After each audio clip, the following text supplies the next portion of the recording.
An ocean of stars to reach you. You want to be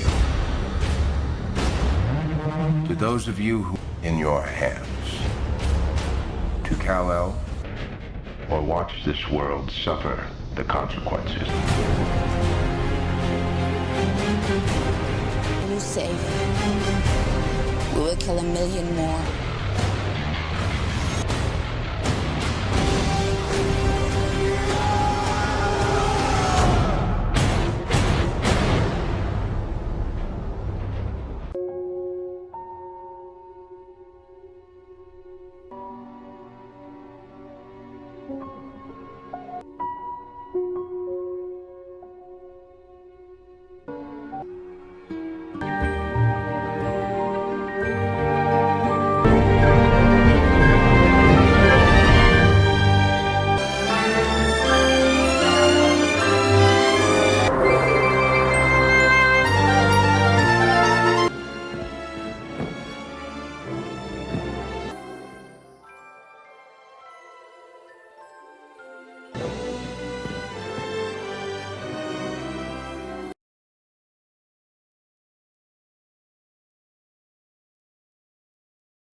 What if Superman's greatest strength isn't his powers, but his choice to protect humanity?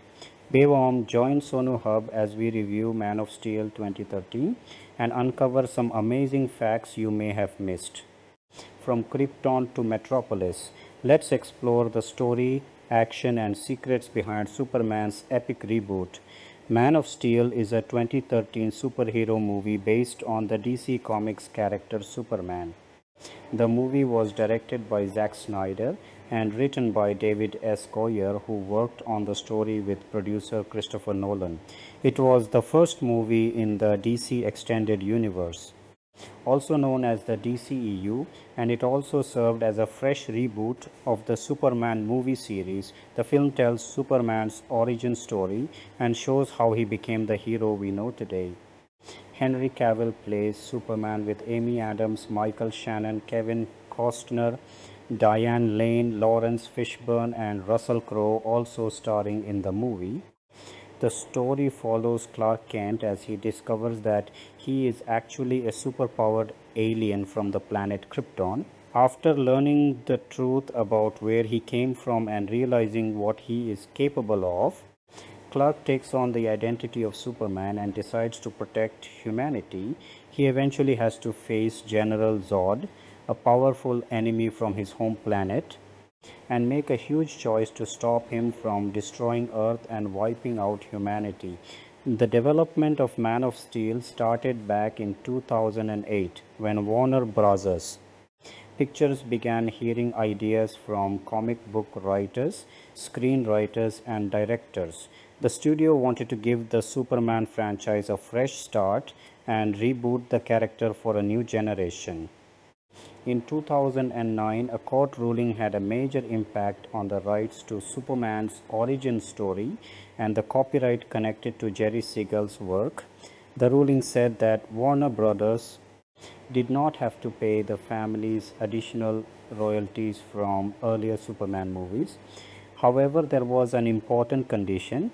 If Warner Bros. Didn't start production on a new Superman movie by 2011, the Schuster and Siegel estates could take legal action and sue for lost money connected to a Superman movie that was never made. Around this time, Christopher Nolan and David S. Goyer started talking about ideas for the Superman story. After discussing the story for The Dark Knight Rises, Nolan later pitched Goyer's idea to Warner Bros. The studio eventually chose Zack Snyder to direct the movie in October 2010. Filming officially kicked off in August 2011 in West Chicago, Illinois.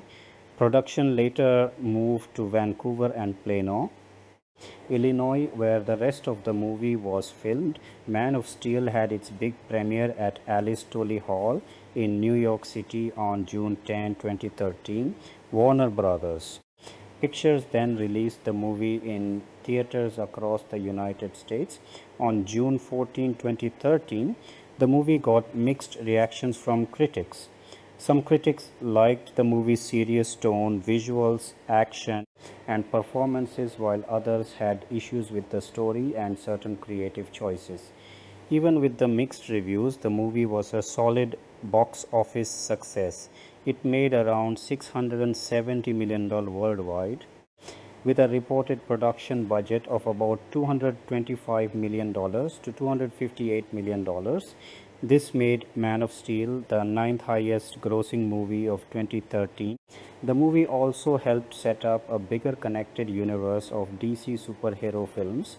Its follow-up, Batman v Superman: Dawn of Justice, hit theaters in 2016 and brought Superman face to face with Batman. Later on, DC Studios decided to reboot its movie universe again. The new Superman movie, which became the first film in the new DC universe, was released in 2025 and features David Corenswet as the Man of Steel. The planet Krypton is on the verge of being destroyed because its core has become unstable. For years, the people of Krypton have been using up the planet's natural resources and taking energy from its core, and now the planet is basically falling apart. A scientist named Jor-El warns Krypton's ruling council about what is happening. He tells them that they should have evacuated the planet long ago and moved their people to different outposts across the galaxy. Jor-El asks the council to give him control of the Codex, a powerful genetic archive that could help make sure the Kryptonian race survives. Before the council can do anything, a military leader named General Zod, played by Michael Shannon, leads a rebellion and takes control. Zod and his followers overthrow the ruling council.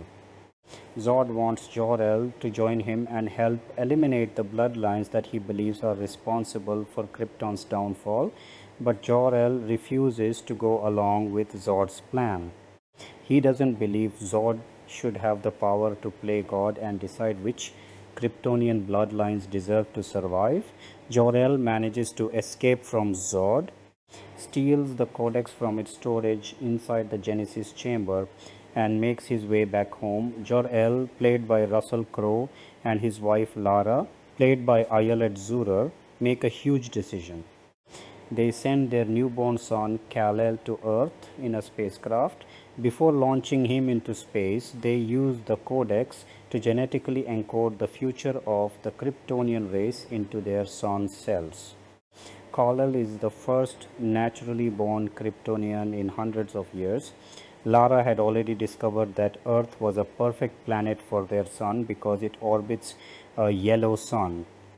Jor-El knows that Earth's yellow sunlight will give Kal-El incredible powers and make him almost godlike compared to the people living there.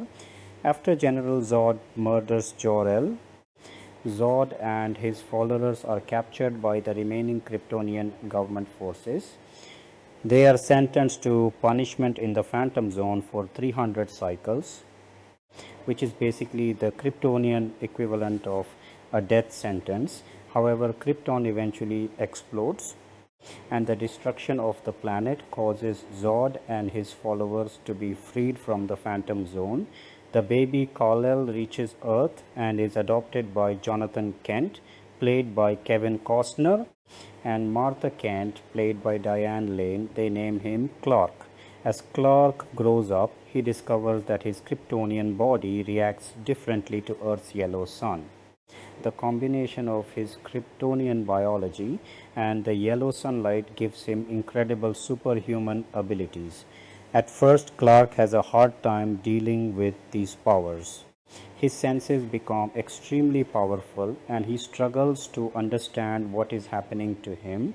He can see through objects with X-ray vision and hear conversations happening from far away. All these abilities become overwhelming as he grows up, making him feel different from everyone else. One day, when Clark is still a kid, a school bus crashes through a bridge and falls into the water. Instead of running away, Clark uses his incredible strength to save the bus and pull it safely to shore. He ends up saving the lives of all the kids who were inside. This is one of the first major moments when Clark realizes that his powers can be used to help people. When Clark becomes a teenager, Jonathan finally tells him the truth. He explains that Clark is not actually from Earth and that he is an alien from another planet. Jonathan warns Clark not to show his powers to the public because he is afraid that people might not accept him if they discover the truth. Jonathan also shows Clark the spaceship he arrived in as a baby and gives him the key that can activate it. Years later, during a powerful tornado storm, Jonathan refuses to let Clark use his powers to save him. Jonathan is worried that people will see Clark using his abilities and discover his secret. Sadly, Jonathan loses his life in the tornado. His death has a huge impact on Clark and becomes one of the reasons Clark continues to hide his identity from the world. After Jonathan's death, an adult Clark spends several years traveling around the world and living a nomadic lifestyle. He works different jobs and often uses fake names so nobody can figure out who he really is. Even though Clark tries to stay hidden, he secretly uses his powers to help people whenever he gets the chance. At the same time, he is still dealing with the pain of losing the man who raised him. At one point, Clark is working on a fishing boat when he hears about an emergency involving a burning oil rig in the middle of the ocean. The workers on the rig are in serious danger and need to get out fast. Clark goes to the rig and uses his incredible strength to stop it from completely collapsing.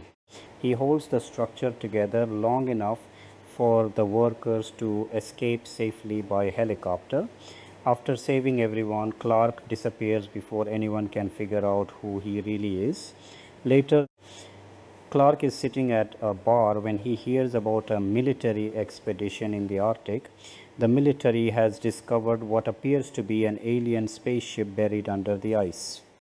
While he is at the bar, Clark also sees a trucker harassing a waitress. Clark steps in and stops the trucker from bothering her. The angry trucker responds by pouring his beer all over Clark. Clark doesn't fight back. Instead, he simply walks away. Later, the trucker discovers that his truck has somehow been impaled on a large pole, showing that Clark clearly wasn't going to let the guy get away with treating people badly. Clark eventually makes his way to the Arctic and secretly investigates the Kryptonian scout ship buried under the ice. When he enters the ship, he discovers that it contains advanced Kryptonian technology. The ship allows him to communicate with the preserved consciousness of his father Jor-El, who appears as a hologram. Through the ship's artificial intelligence, which is based on Jor-El's consciousness, Clark finally learns the truth about his origins. He discovers that he was born on Krypton and sent to Earth as a baby. He also learns that his father sent him to Earth because he believed Clark could become a guide and a symbol of hope for humanity. Jor-El explains that Krypton was once a powerful and highly advanced civilization. For around 100,000 years, Kryptonians explored the galaxy and created outposts on distant planets. Earth was even one of the planets they visited in the past. The Kryptonians had advanced machines that could change the atmosphere of other planets and make them more suitable for Kryptonian life.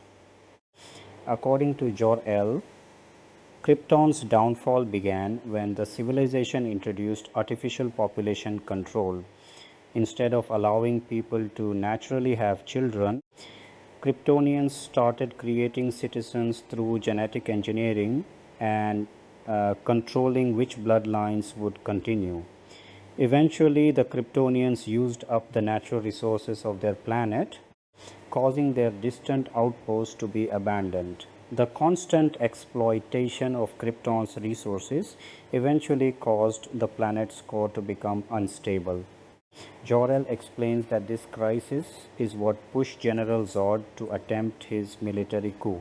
Inside the scout ship, Jor-El also shows Clark the Genesis chamber, which is connected to the Codex and the future of the Kryptonian race. Jor-El tells Clark that his mission is to guide the people of Earth and give them hope. He wants Clark to help humanity avoid making the same mistakes that destroyed Krypton. Meanwhile, Lois Lane, played by Amy Adams, is a reporter for the Daily Planet who has been sent to cover the discovery of the alien spaceship. Lois secretly enters the ship because she wants to investigate the story for herself. The military operation is being led by Colonel Nathan Hardy, played by Christopher Meloni, along with scientist Dr. Emil Hamilton, played by Richard Schiff. Colonel Hardy tells Lois that the strange object buried under the ice was originally discovered by a NASA satellite. Scientists also determine that the ice surrounding the ship is around 20,000 years old, meaning the alien spacecraft has been trapped beneath the Arctic ice for thousands of years. While following Clark through a hole he created using his heat vision, Lois accidentally triggers the ship's security system. The ship's defenses immediately become dangerous, putting Lois in serious trouble. Clark uses his powers to rescue her from the ship's security systems and saves her life. Clark then activates the alien spacecraft and takes it away from the Arctic, flying it to a remote location where he can investigate it without being seen. Lois is later found unconscious near the original Arctic site, but thankfully she is completely unharmed. Inside the ship, Clark receives a special Kryptonian suit provided by the ship's artificial intelligence. He puts on the uniform and begins testing his new abilities. This is basically the beginning of Clark becoming the Superman we know. Back at the Daily Planet, Lois's editor Perry White, played by Lawrence Fishburne, refuses to publish her story about a mysterious superhuman who saved her life. Perry doesn't believe the story is strong enough without solid proof. Lois doesn't give up that easily. She starts investigating Clark and eventually tracks him back to Kansas because she wants to uncover the truth and write a major story about him. However, after learning about Jonathan Kent's sacrifice and understanding why Clark has been hiding his powers, Lois decides not to expose him. She chooses to protect Clark's secret, although her actions make Perry even more suspicious about what she is really investigating. Meanwhile, General Zod and his followers finally escape from the Phantom Zone. They had originally been imprisoned there for treason after trying to overthrow the Kryptonian government. After escaping, Zod and his crew begin searching for other Kryptonian colonies and surviving outposts across the galaxy. Eventually, they pick up a Kryptonian distress signal coming from the scout ship that Clark discovered on Earth. Zod and his followers follow the signal and travel to Earth. Their plan is to transform Earth into a brand new Krypton. They have several advanced terraforming devices that they recovered from old Kryptonian outposts, and they plan to use this technology to completely change Earth's environment. Zod demands that humanity hand over Kal-El, who is now known as Clark Kent. Zod believes that Clark has the Codex and that it contains the key to rebuilding the Kryptonian race. In exchange for Clark, Zod promises that humanity will be left in peace. Clark agrees to surrender himself. The US military takes Clark and Lois and hands them over to Zod's second in command, Fora Yul, played by Ann Chithraw. After Clark and Lois are captured, Zod's science officer Jack Sor takes genetic material from Clark's body. His goal is to use Clark's genes to create new Kryptonians who can rebuild their civilization based on Zod's beliefs about genetic purity. Zod then reveals his real plan. He wants to use a massive terraforming machine called the World Engine to transform Earth into a new version of Krypton. The process would completely destroy the human population because Earth's environment would be changed to suit Kryptonians instead of humans. After that, Zod plans to use the Codex to create a new generation of genetically engineered Kryptonians and repopulate the planet. Basically, Zod wants to wipe out humanity and replace it with his own version of Kryptonian civilization. Using the Jor-El AI and the technology inside the Kryptonian ship, Clark and Lois manage to escape. They return to the United States and warn the military about Zod's plan. This leads to a massive confrontation between Superman and Zod's forces. Clark fights for her and manages to defeat her. His actions convince the US military that he is not their enemy and that he is actually trying to protect humanity.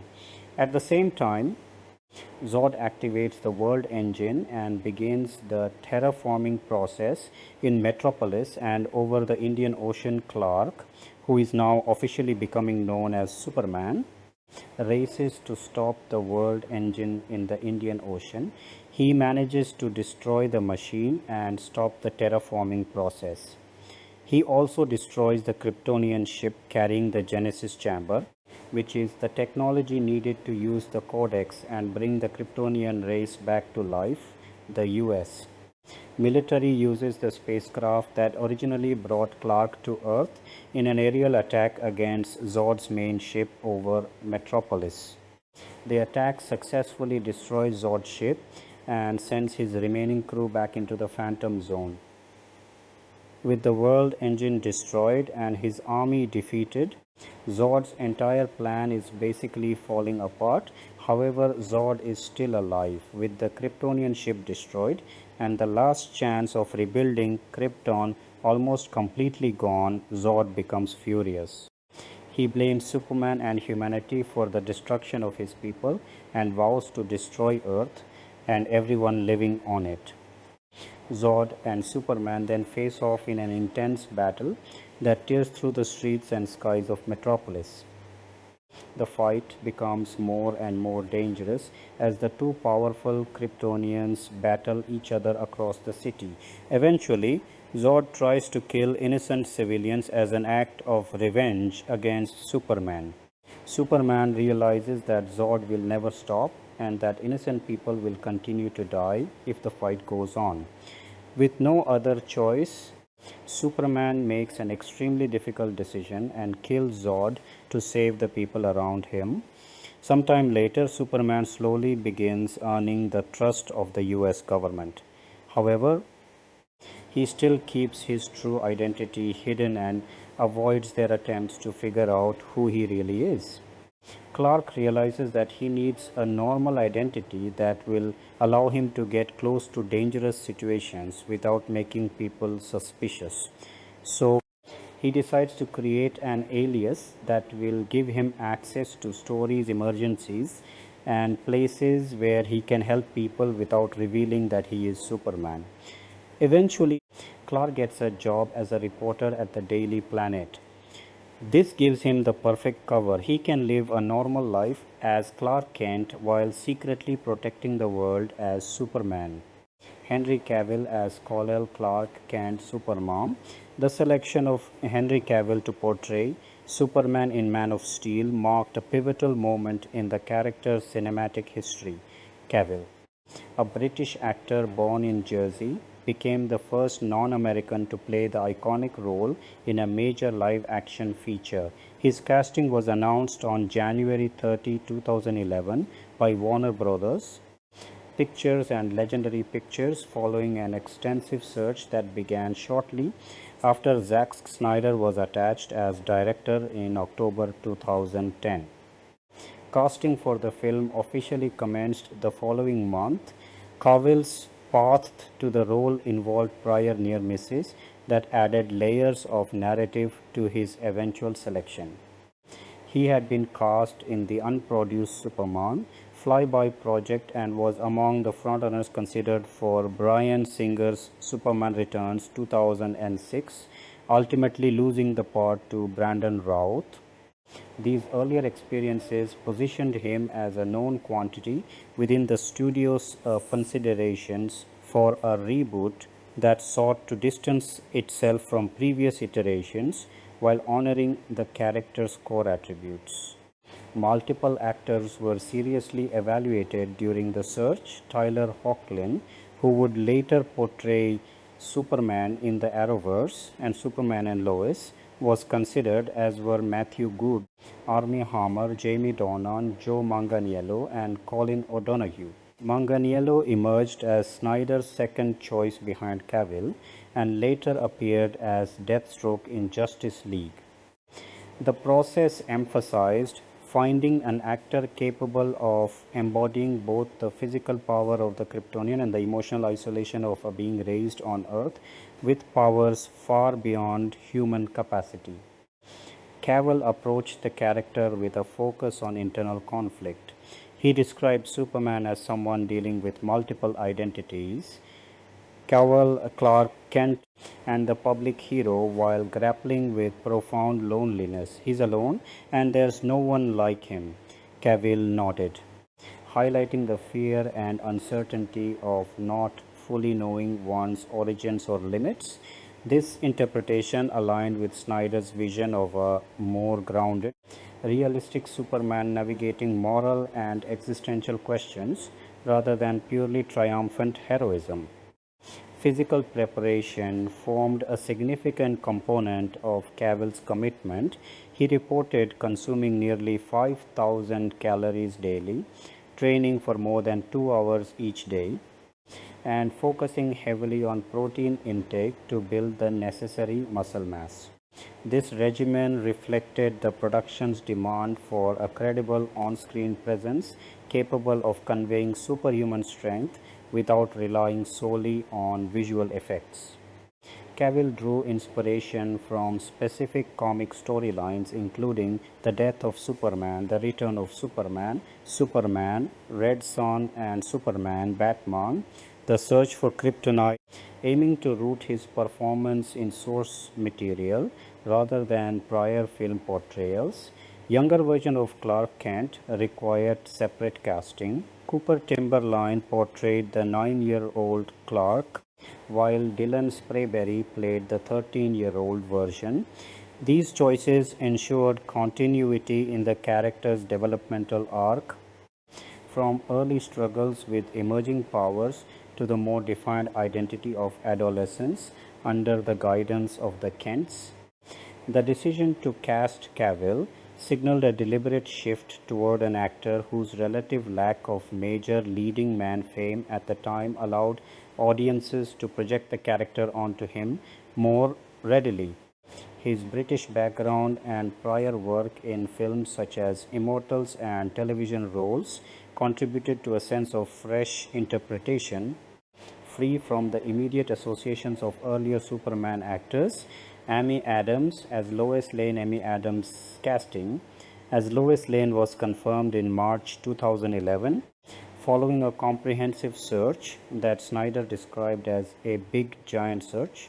The process involved evaluating a range of prominent actresses, including Kristen Stewart, Zoe Saldana, Olivia Wilde, and Mila Kunis. Snyder emphasized that after meeting with Adams, he felt she was ideal for the role, citing her ability to capture the character's intelligence, toughness, humor, warmth, ambition, and beauty. Adams had previously auditioned for Lois Lane on 2 earlier occasions, once for the unproduced Supermom flyby and again for Superman Returns before securing the part in Man of Steel. This persistence underscored both her long-standing interest in the character and the production's recognition of her suitability after prior evaluations. Snyder's official statement upon the announcement highlighted Adams as one of the most versatile and respected actresses in films today. The production sought a Lois Lane who operated as an independent, feisty journalist within a contemporary, identifiable world. Adams herself characterized the role as that of a free-ranging reporter who prefers hands-on work reflecting changes in the newspaper industry and increased professional pressures. This version of Lois was positioned as proactive and capable rather than solely defined by her relationship to Superman.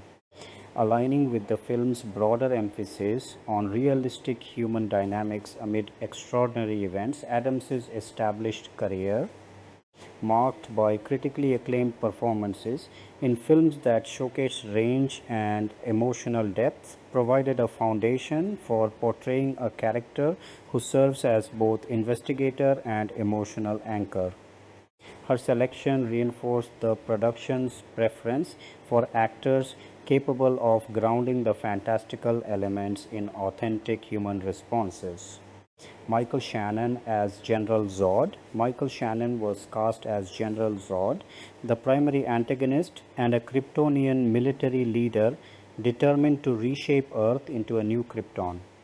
Snyder selected Shannon for his capacity to convey both intelligence and malice, describing Zod as one of Superman's most significant adversaries due to his unique insights into the hero. Michael is a powerful actor who can project both the intelligence and the malice of the character, making him perfect for the role, Snyder stated. Other actors considered for the part included Viggo Mortensen and Daniel Day-Lewis. The choice of Zod as the central villain stemmed from story considerations rather than a desire for a particular antagonist, David S. Goyer explained that the narrative and thematic development naturally pointed to Zod and the Kryptonians as the appropriate opposition, stating that no other villain would have fit the story's requirements. Shannon's background in intense, character-driven performances suited the production's aim for a formidable yet thematically resonant opponent.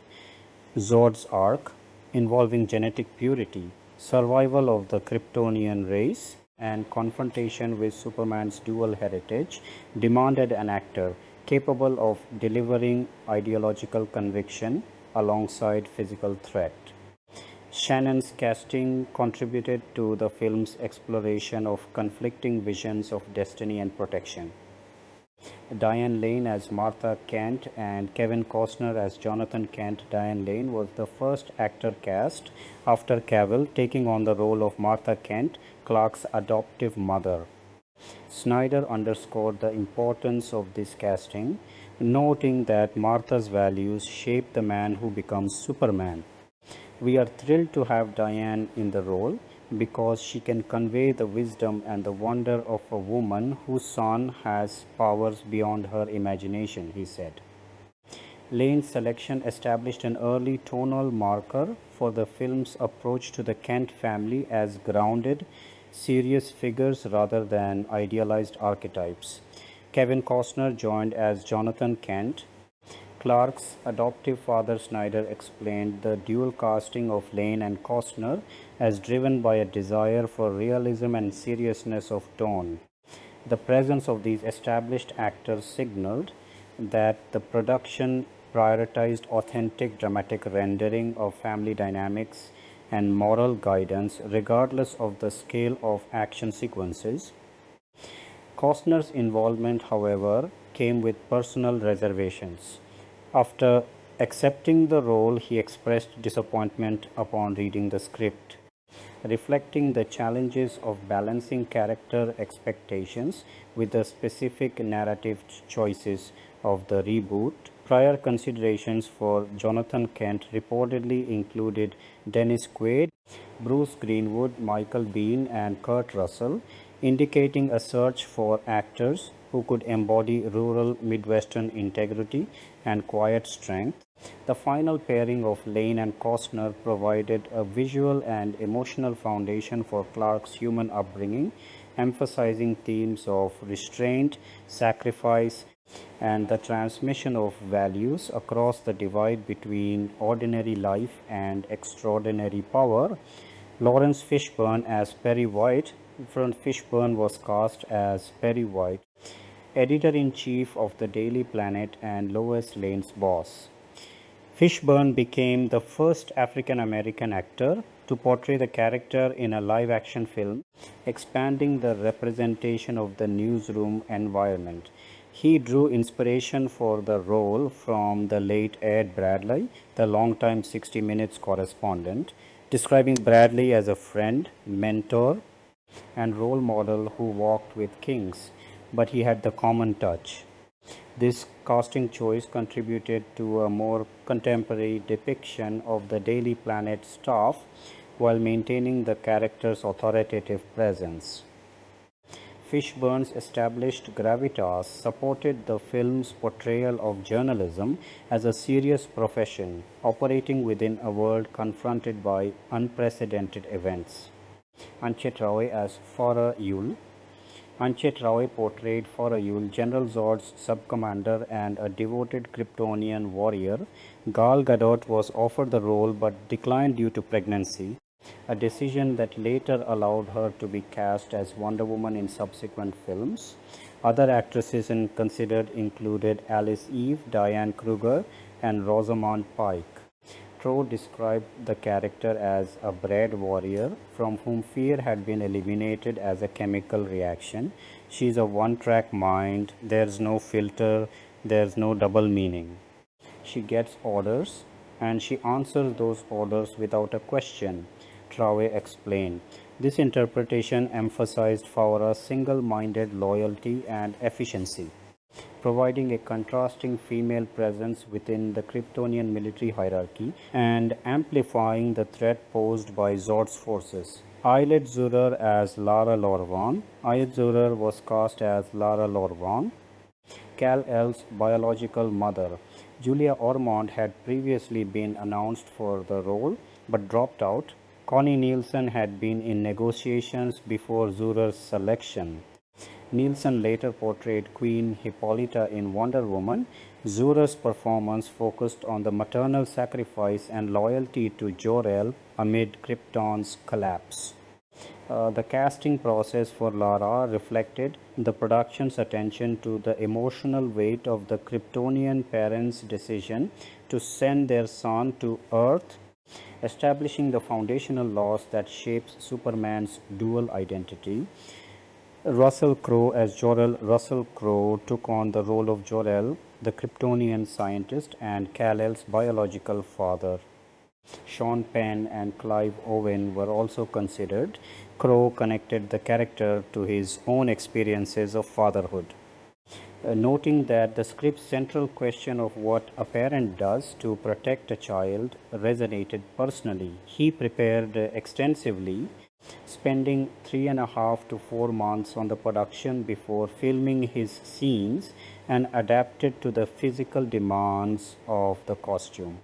Crowe's involvement brought additional stature to the Kryptonian sequences and the holographic guidance that influences Clark's development.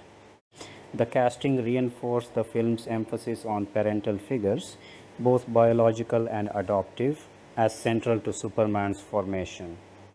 Additional supporting roles. Christopher Meloni was cast as Colonel Nathan Hardy, a U.S. Air Force officer with the call sign Guardian, assigned to United States Northern Command. Harry Lennox portrayed Lieutenant General Calfan Swanwick, a U.S. Army general and deputy commander of Northern Command. Christina Wren played Captain Carrie Ferris, Swanwick's assistant. Richard Schiff appeared as Dr. Emil Hamilton, a DARPA scientist working with the military. Carla Gugino provided the voice of Kelor, the Kryptonian AI. Mackenzie Gray played Jaxer, a Kryptonian scientist among Zod's followers. Michael Kelly portrayed Steve Lombard at the Daily Planet, and Rebecca Buller played Jenny Jurich, an intern. High school classmates of young Clark included Jaden Gould as Lana Lang, Robin Kahn as Kenny Braverman, and Jack Foley as Pete Ross, with Joseph Cranford appearing as the adult Ross. Additional Kryptonian soldiers were played by Richard Toran, Samantha Jo, Carvex, Rever Dufresne, Dev Mt, and Apollonia Vanova Nadira. These supporting roles filled out the military, journalistic, and Kryptonian environments, creating a dense ensemble that supported the film's dual settings of Earth and the destroyed homeworld. The broader casting process and production context casting for Man of Steel occurred against the backdrop of a long developing reboot effort. Warner Bros. Had solicited pitches for a Superman revival as early as 2008. Legal considerations involving the Siegel family's rights created pressure to begin production by 2011. Christopher Nolan's involvement as producer, stemming from discussions during The Dark Knight Rises, helped shape the project's direction toward a more serious, grounded approach. Snyder's hiring in October 2010 set the stage for a search that prioritized actors who could deliver dramatic weight alongside the physical requirements of a large-scale superhero film. The process favored performers capable of conveying internal conflict, moral complexity, and realistic human relationships. This approach extended from the central hero and heroine through the parental figures, antagonists, and institutional characters in the military and press. The ensemble's composition reflected an intention to treat the material with the seriousness associated with prestige drama while accommodating the spectacle required by the genre. Actors with established dramatic credentials, Lane, Costner, Fishburne, Shannon, Crowe, Adams, were paired with Cavill, whose relative newness to leading franchise roles allowed the character to feel newly defined. Supporting players with strong genre or character acting backgrounds further populated the world without overshadowing the core narrative. Physical transformation and preparation were emphasized across several roles, most notably Cavill's intensive training regimen, underscoring the production's commitment to tangible on-screen presence. Auditions and meetings served as key evaluation tools, with Snyder noting the decisive impact of his encounter with Adams. Second choice considerations and actors who declined roles for personal reasons illustrated the practical realities of assembling a large-scale production under tight timelines. The casting choices collectively supported the film's thematic focus on identity, inheritance, responsibility, and the tension between individual choice and collective survival. By selecting performers able to embody both ordinary human vulnerability and extraordinary power or conviction, the production established a foundation for a Superman narrative that explored the character's isolation and moral dilemmas, with greater emphasis on psychological and familial dimensions than some earlier screen versions. Younger actors portraying Clark at different ages ensured visual and emotional continuity across the origin story's timeline. The inclusion of military and scientific supporting characters expanded the institutional response to Superman's emergence, while the Daily Planet ensemble provided a human-scale counterpoint to the cosmic stakes. Kryptonian roles beyond the primary family and Zod's inner circle filled out the culture and hierarchy of the Lost World, giving weight to the destruction that sets the story in motion. Overall, the casting of Man of Steel represented a deliberate recalibration of the Superman film franchise, prioritizing dramatic credibility, physical authenticity, and a cohesive tonal approach across a large ensemble.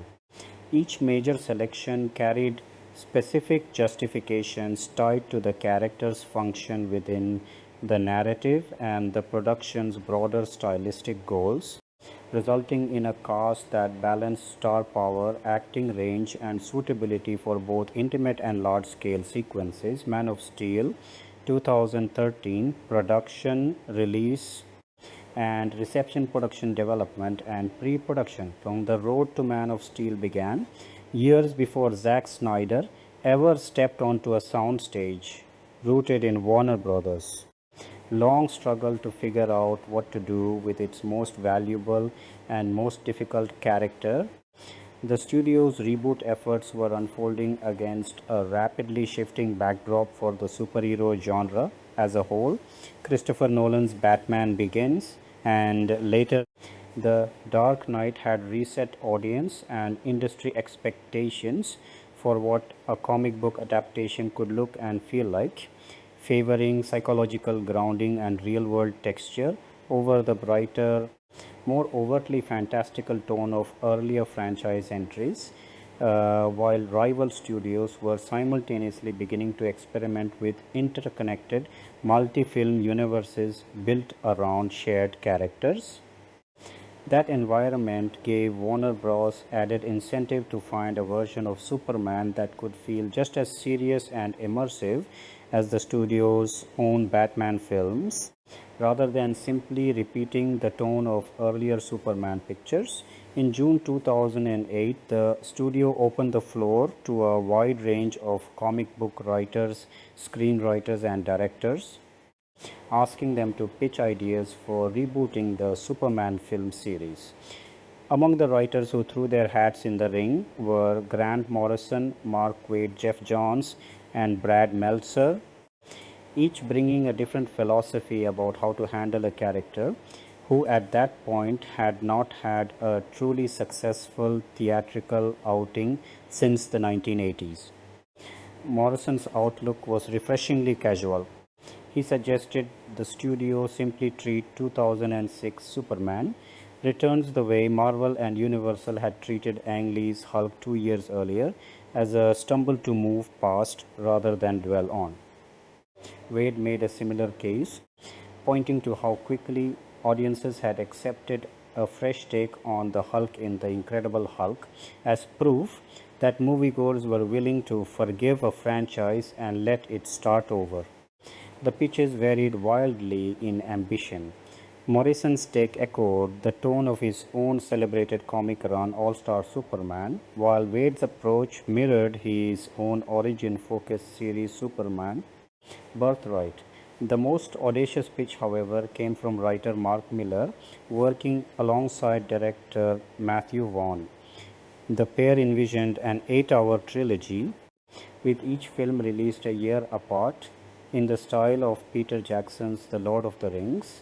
Miller likened the scope of the undertaking to the Godfather films, describing a saga that would begin on Krypton with a young Kal-El witnessing his father's desperate efforts to save the dying planet, and conclude decades later with an aged Superman losing his powers as the sun began to die.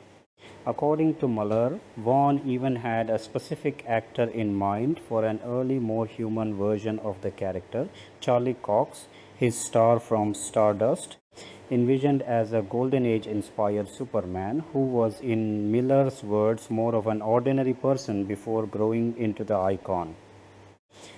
Vaughn later said his own version of the pitch would have taken cues from Richard Donner's 1978 Superman, and would have eventually introduced villains such as Zod, Brainiac, and Lex Luthor across the planned films.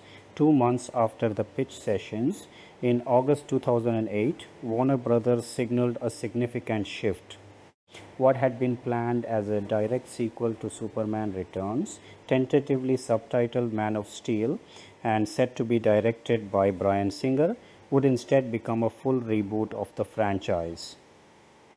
Studio executive Jeff Robinoff discussed the timeline publicly, suggesting a release in either 2010 or 2011, and was candid about the underlying problem.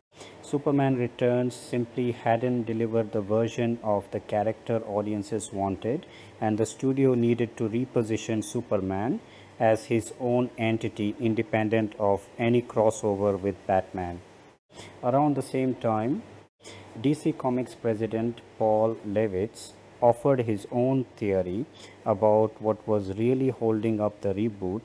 He suggested that the timing of the Superman project was tied to Christopher Nolan's availability, and that once Nolan committed to another Batman film, the release calendar for Superman and other DC properties would fall into place.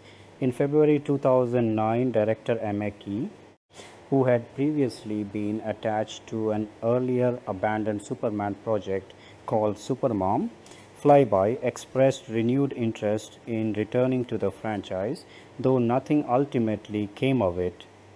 Legal complications added urgency to the studio's plans. In August 2009, a federal court ruled that the family of Superman co-creator Jerry Siegel had successfully recaptured 50% of the rights to Superman's origin story, along with Siegel's share of the copyright in Action Comics USA 1. The ruling determined that Warner Bros. Did not owe the Siegel and Schuster estates additional royalties for films already released, but it came with a significant caveat.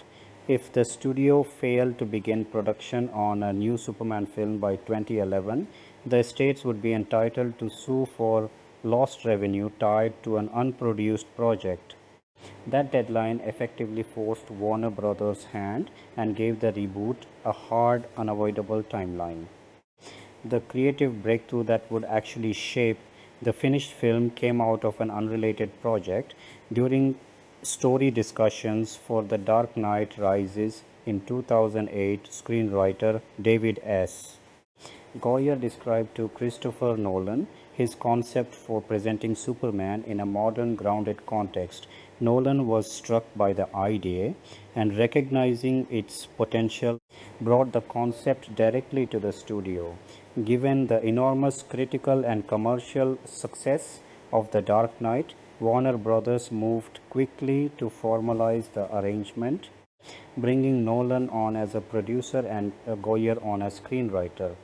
Nolan later explained his admiration for Bryan Singer's earlier approach to Superman, noting that Singer's film had drawn a meaningful connection back to Donner's original, and that his own instinct was simply to apply the same worldview he understood from Batman, a hero who exists essentially alone in his universe, to Superman as well. At the same time, Nolan was careful to distance the new film from its cinematic predecessors, stressing that each interpretation of Superman had to serve its own internal logic, and that the earlier films and the new one had no direct relationship to one another. Before Snyder entered the picture, several other filmmakers were in the mix to direct. Guillermo del Toro, who had collaborated with Goyer on Blade 2, was reportedly interested but ultimately passed because of his commitment to an adaptation of At the Mountains of Madness. Robert Zemeckis was also approached about the project. A broader list of candidates considered for the director's chair included Ben Affleck, Darren Aronofsky, Duncan Jones, Jonathan Liebsman, Matt Reeves, who would go on to direct his own Batman reboot years later, and Tony Scott. In October 2010, Warner Brothers settled on Zack Snyder. Fresh off the success of stylized adaptations like 300 and Watchmen to direct, casting began the following month. One of the film's most consequential creative decisions was made relatively late in development and centered on how to end the climactic confrontation between Superman and General Zod. In the original version of the script, Zod was to be defeated by being pulled into the Phantom Zone, mirroring the fate given to the character in earlier Superman films. Snyder and Goyer eventually decided this resolution felt unsatisfying for the story they were building, and the pair approached DC Comics with a pointed question. Would the company allow a version of Superman who kills if placed in a situation where he had no other choice? Nolan initially resisted this direction, wary of undermining one of the character's defining moral lines. Goyer responded by developing the specific scene that would eventually convince Nolan, a sequence built around Zod's heat vision and a family placed in immediate mortal danger, engineered so that Superman's action would read as an act of desperate necessity rather than a casual choice. That sequence became the emotional and ethical climax of the finished film. As Warner Bros. Began shaping Man of Steel, executives were also thinking beyond the single film. Robinoff spoke to Entertainment Weekly about the studio's broader ambitions, describing the project as setting the tone for the direction DC properties would take going forward and calling it a definite first step in a larger plan. The filmmakers built in small gestures pointing toward a wider fictional universe, including a reference to Booster Gold and a visual nod to Batman. When Zod destroys a satellite in the film, the words Wayne Enterprises are visible scrolling across it. Despite these connective threads, Snyder and Nolan ultimately decided against tying Man of Steel directly into the continuity of Nolan's own The Dark Knight trilogy, preferring to keep the two interpretations separate. Visual planning for the film's action set pieces fell to storyboard artist Jay Oliva, working alongside Snyder on what was Oliva's first live-action feature after a career largely spent in animation. Oliva has cited two Japanese anime properties, Dragon Ball Z and Birdie the Mighty, as touchstones for the way the film's battle sequences were conceived. In pitching his ideas during the brainstorming process, Oliver has described wanting to bring something to American live action cinema that, in his view, had previously only existed in anime. Casting decisions occupied much of the film's pre-production period and generated substantial public interest well before a single scene had been shot. For the title role, the Warner Bros. Settled on English actor Henry Cavill, making him the first non-American performer to portray Superman on screen. Cavill's history with the character predated Man of Steel considerably. He had previously been cast in the shelved Superman Flyby project, and years before that had been a serious contender for the lead role in Superman Returns, ultimately losing the part to Brandon Routh.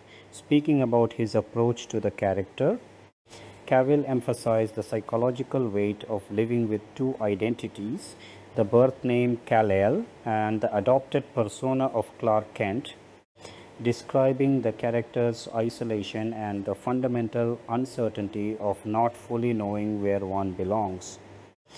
He suggested that Superman's greatest vulnerability might actually be found in that loneliness rather than in any physical weakness.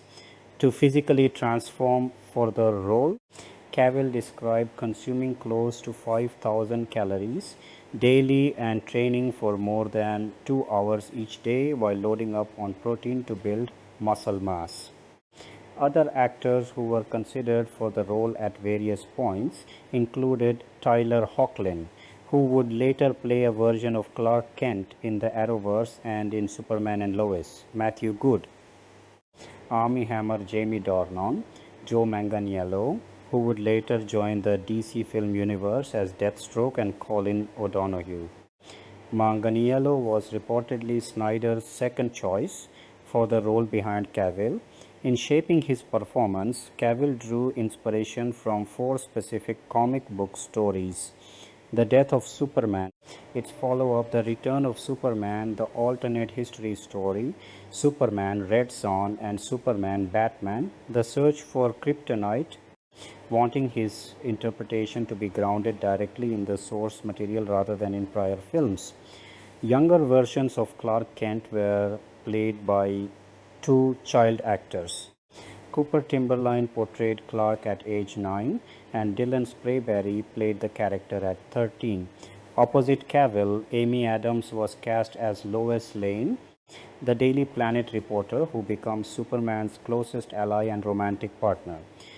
Adams had been selected from a short list that included Kristen Stewart, Zoe Saldana, Olivia Wilde, and Mila Kunis. Snyder later described the casting process as an extensive one given the importance of the role, recalling that after meeting with Adams, he felt she was simply right for the part. Notably, this was not Adams's first attempt at the role. She had previously auditioned for Lois Lane twice before, once for the abandoned Superman, Flyby, and again for Superman Returns. Before finally landing the part on her third try, her casting was officially confirmed in March 2011, with Snyder praising her versatility and range as an actress and pointing to qualities he felt she could bring to Lois: intelligence, toughness, humor, warmth, and ambition. In discussing her interpretation of the character, Adams described wanting to portray a more independent and headstrong version of Lois, situated in a more grounded, recognizable world, framing the character as a hands-on, free-ranging journalist, reflecting how much the modern newspaper business had changed and the added pressure that came with it. For the film's antagonist, General Zod, the studio cast Michael Shannon following consideration of actors including Viggo Mortensen and Daniel Day-Lewis. Snyder explained the appeal of Zod as a villain by pointing to his unique insight into Superman compared to other adversaries, and praised Shannon's ability to convey both intelligence and menace. Goyer, addressing why Zod specifically was chosen as the antagonist, described the writing team's general philosophy of starting with story and theme rather than picking a villain first, explaining that once the story's themes were worked out, Zod and the Kryptonians became the only villains who made sense for the narrative being told. Kevin Costner was cast as Jonathan Kent, Clark's adoptive father, with Snyder framing the choice alongside Diane Lane as Martha Kent as part of a broader commitment to grounding the film's tone in realism, noting that casting serious, credible actors in these roles signaled how seriously the production intended to treat both the drama and the action. Costner has since said that he was disappointed after actually reading the finished script for the role. Lane, meanwhile, was the very first cast member brought aboard after Cavill himself. Snyder called her casting especially significant given that Martha Kent represents the values that shaped Superman, and expressed enthusiasm about her ability to convey both wisdom and wonder as a mother confronting a son with abilities beyond anything she could have imagined. Lawrence Fishburne took on the role of Perry White, editor-in-chief of the Daily Planet and Lois Lane's boss, becoming the first African American actor to portray the character in a live-action film. Fishburne has spoken about basing his performance on the late Ed Bradley, the longtime CBS 60 Minutes correspondent, describing Bradley as a mentor and role model whose combination of gravitas and approachability, someone equally at home with powerful figures and ordinary people, directly informed his take on Perry. German actress Antje Traue was cast as Frau Rowell, Zod's ruthless sub-commander. The role had first been offered to Gal Gadot, who turned it down because she was pregnant at the time, a decision that indirectly opened the door for her later casting as Wonder Woman in the franchise's next installment. Alice Eve, Diane Kruger, and Rosamund Pike were also considered for the part. In an interview about the character, Trevor described Farah as a warrior bred without fear, someone whose singular focus and lack of doubt she found almost liberating to portray, contrasting it with the more self-questioning nature she associated with typical human experience. Ayelet Zure was cast as Lara Lorvan, Kal-El's biological mother, after actress Julia Ormond, who had previously been announced for the role, dropped out of the project. Connie Nielsen had also been in negotiations for the part. Before Zurer's casting was finalized, Nielsen would later join the DC film universe herself, playing Queen Hippolyta in Wonder Woman. Christopher Meloni was cast as Colonel Nathan Hardy, a U.S. Air Force officer operating under the call sign Guardian and assigned to U.S. Northern Command. Russell Crowe rounded out the principal cast as Jor-El, Kal-El's biological father and a Kryptonian scientist. Sean Penn and Clive Owen had also been under consideration for the part. Crowe has spoken about drawing on his own experience as a father to inform his performance, describing a direct emotional connection between his own life and the choices Jor-El faces in the story. He also offered a candid account of his preparation process, joking about his surprise at learning he would need to fit into a spandex costume and describing Snyder's methodical, old-fashioned approach to preparation, comparing it to the meticulous style associated with director David Lean, noting that he spent 3.5 to 4 months attached to the production before he ever appeared in front of a camera. Beyond the principal cast, Man of Steel filled out its world with a substantial supporting ensemble. Harry Lennox played Lieutenant General Calvin Swanwick, a senior U.S. Army officer and Deputy Commander of Northern Command. Christina Wren played Captain Carrie Ferris, an Air Force officer serving as Swanwick's assistant. Richard Schiff played Dr. Emil Hamilton, a scientist working with the U.S. military on behalf of DARPA. Carla Gugino voiced Kellor, the artificial intelligence aboard the Kryptonian scout ship. Mackenzie Gray played Jack Saar, one of Zod's Kryptonian followers and a scientist in his own right. Michael Kelly played Daily Planet staffer Steve Lombard, while Rebecca Buller played Jenny Jervich, an intern at the paper. Clark's Smallville classmates were played by a mix of younger and adult actors. Jadin Gould, Rowan Kahn, and Jack Foley played the younger versions of Lana Lang, Kenny Braverman, and Pete Ross respectively, with Joseph Cranford portraying Ross as an adult. Additional Kryptonian soldiers loyal to Zod were played by Richard Cetron, Samantha Joe, Revard Dufresne, and Apollonia Vanova, filling out Zod's small army of followers. Filming principal photography officially began on August 1, 2011 at an industrial park located near DuPage Airport in Illinois, with the production operating under the deliberately unassuming code name Autumn Frost to keep details under wraps. One of the earliest and most consequential technical decisions Snyder made concerned the format in which the film would be shot.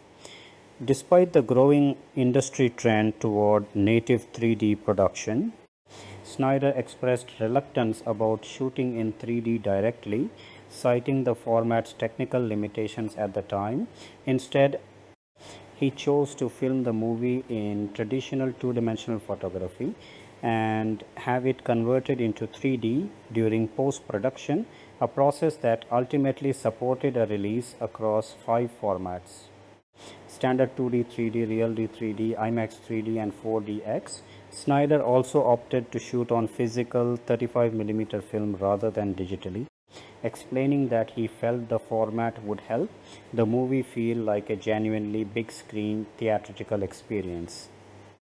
Cinematographer Amir Mokri captured the film using Panavision Panaflex Millennium XL2 cameras paired with Panavision C-series anamorphic lenses, a combination suited to the wide, immersive scope the filmmakers were pursuing. The shoot itself was originally projected to run somewhere between 2 and 3 months. Filming moved through several distinct phases and locations over the following months. After the initial Illinois work, the production shifted to Plano, Illinois, where filming took place across a roughly week-long stretch, from August 22 to August 29, 2011. According to comments Michael Shannon made in an interview during the shoot, principal photography was expected to continue all the way into February 2012, considerably longer than the production's early estimates, a reflection of the scale and complexity of the film's many effects-heavy sequences. Geographically, Man of Steel drew on a striking mix of locations spread across the Chicago area, California and British Columbia, with Burnaby's Mammoth Studios near Vancouver serving as the base for the film's most fantastical environments. The sound stages there were used to construct sets representing the alien world of Krypton, along with the extraterrestrial Kryptonian scout ship featured prominently in the film's plot. Vancouver's North Shore waterfront doubled for the setting of the oil rig rescue sequence, the moment early in the film where Superman is first glimpsed using his powers to save lives. Further afield, the coastal towns of Ucluelet and Nanaimo in British Columbia feature heavily throughout the film's opening act. The region's characteristic winter mist and turbulent seas were used on screen to stand in for the Arctic setting attributed to Alaska in the story. Chicago itself contributed additional footage, with filming in the Chicago Loop taking place over an 11-day span from September 7 to September 17, 2011. This portion of the shoot functioned largely as a second unit operation, meaning the crew captured a large number of establishing shots and cutaway footage that didn't necessarily require the presence of the film's principal actors, helping to root the fictional city of Metropolis in a recognizable urban landscape. The sheer geographic spread of the production, stretching from the flat farmland of rural Illinois to the dense downtown core of Chicago to the coastal wilderness of Vancouver Island, reflected the scale of the story the filmmakers were trying to tell, one that needed to move convincingly between a quiet human-scaled Kansas upbringing and a much larger, more fantastical science fiction narrative without the seams showing. Extending the shoot well beyond its original 2 to 3 month estimate, as Shannon's comments about filming continuing into early 2012 suggested, gave the production additional time to capture the wide range of practical plates and location footage that the effects houses would later need as raw material during post-production. Costume design formed another significant strand of the film's physical production. Man of Steel introduced a substantially redesigned version of the Superman suit. Credited to costume designers James Acheson and Michael Wilkinson, the new costume retained the character's traditional blue and red color scheme along with the iconic S emblem, but shifted toward darker, more muted tones overall. And in a notable break from tradition, dropped the red trunks that had been a fixture of the character's look across earlier decades of comics and film. Snyder described the resulting design as reflecting a more contemporary aesthetic. According to accounts of the design process, the filmmakers did experiment with versions of the suit that retained the red trunks, but ultimately could not make such a design fit comfortably within the tone they were building for the film, leading to the decision to remove them entirely. The path to the final costume design involved something of a handoff between its two credited designers. Because Wilkinson was unavailable at the point when the design process needed to begin, Snyder initially brought in Acheson to start the work. Acheson only got as far as an early stage of development before Wilkinson became available again, at which point Wilkinson completed the suit and went on to design the costumes for the rest of the film's characters as well. For General Zod's Kryptonian battle armor, The filmmakers made the decision to construct the look almost entirely through computer-generated imagery rather than a practical suit, a choice made specifically to spare Michael Shannon from the substantial physical weight a real armored costume would have required, and to preserve his freedom of movement during physically demanding scenes. Wilkinson later discussed the underlying logic behind the redesigned Superman suit in a 2014 interview, explaining that the production wanted every visual choice about the costume to feel earned rather than arbitrary. By establishing early in the film that all of Krypton's inhabitants wear a related chainmail-like garment featuring family crests and shared detailing in the cuffs and boots, the filmmakers hoped that by the time audiences finally saw Superman in his own suit, the design would feel like a natural extension of a culture the film had already shown them, rather than an ornamental costume invented purely for the character. Post-production overseeing the film's extensive visual effects work was visual effects supervisor John D.J. Desjardins, who coordinated contributions from three major effects houses, Weta Digital Moving Picture Company MPC and Double Negative. Each studio was assigned a distinct portion of the film's effects workload based on its particular strengths, reflecting the scale of a production that needed to depict an alien world, city-leveling destruction, and superpowered combat within a single coherent visual style.